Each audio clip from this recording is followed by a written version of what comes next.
और अब बारी है आपको पश्चिमी यूपी के अलीगढ़ जिले की खैर विधानसभा सीट के उन मुद्दों के बारे में जानकारी देने की जो कि 2022 के चुनाव में अहम किरदार निभाने वाले हैं। खैर विधानसभा सीट का पहला बड़ा मुद्दा है किसान आंदोलन। सरकार के लाए कृषि कानूनों से यहां पर बड़ी तादाद में किसान नाराज दिखाई दे रहे हैं। दूसरा बड़ा मुद्दा सड़कों का है। ग्रामीण इलाकों में सड़कें बहुत बदहाल हैं। तीसरा बड़ा मुद्दा जल जमाव का है, जिससे कई इलाके के लोग परेशान हैं।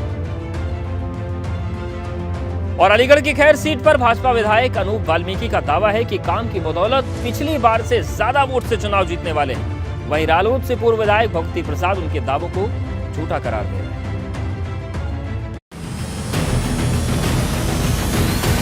जिस तरह से हमने 4.5 वर्ष जनता के बीच रहे और मैं समझता हूं जिस मनवियों के साथ मैं काम करता हूं, कभी किसी तरह का उत्तेजित नहीं होना, सबकी बात को सुनना, करने का प्रयास करना, मैं समझता हूं मुझे कहीं कोई कठिनाई नहीं। और जो 1,24,198 वोट मिले उससे निश्चित ही कहीं ना कहीं ज्यादा वोट मुझे मिलेंगे, ऐसी मुझे पूर्ण आशा है।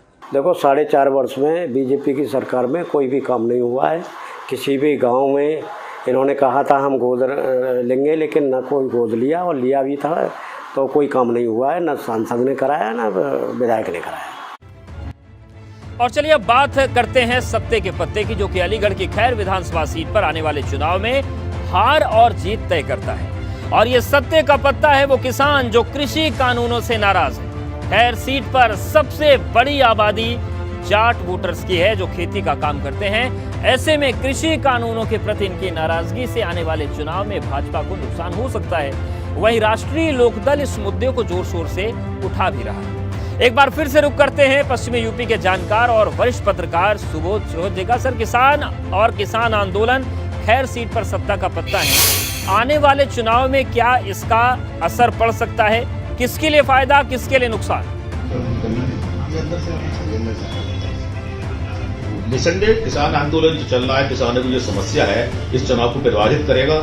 और इनके जो किसान हैं वो लोकदल के प्रति अपने वो दिखाएंगे और लोकदल को ही इसमें फायदा मिलेगा।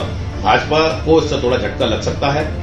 ये किसानों की समस्याओं को उनको सीट सुलझाना पड़ेगा, अदरवाइज भाजपा को इसमें नुकसान दिखाई देगा। सर, तो क्या माने कि किसानों का जो मसला है, भले ही पार्टी की तरफ से या सत्ता की तरफ से कुछ भी कहा जाए, लेकिन इस सीट पर एग्जिस्ट करता है और लड़ाई कड़ी हो जाएगी सत्ताधारी दल के लिए? बिल्कुल लड़ाई कड़ी हो जाएगी किसानों की समस्या, क्योंकि ये जाट बहुल क्षेत्र है और खैर से लेकर टप्पन जट्टारी तक ये पूरे ही यहाँ पर जाट लोग ज्यादा लोग रहते हैं, चौधरी लोग ज्यादा रहते हैं। और आए दिन अब भी धरना प्रदर्शन कर रहे हैं वहाँ पर। अभी कल भी किया था, परसों भी किया था। तो ये बार बार इसको चुनाव को प्रभावित करेंगे, ये निसंदेह, इसमें कोई दो राय नहीं है। सर, बहुत धन्यवाद आपका हमारे साथ जुड़ने के लिए, समीकरणों को समझाने के लिए।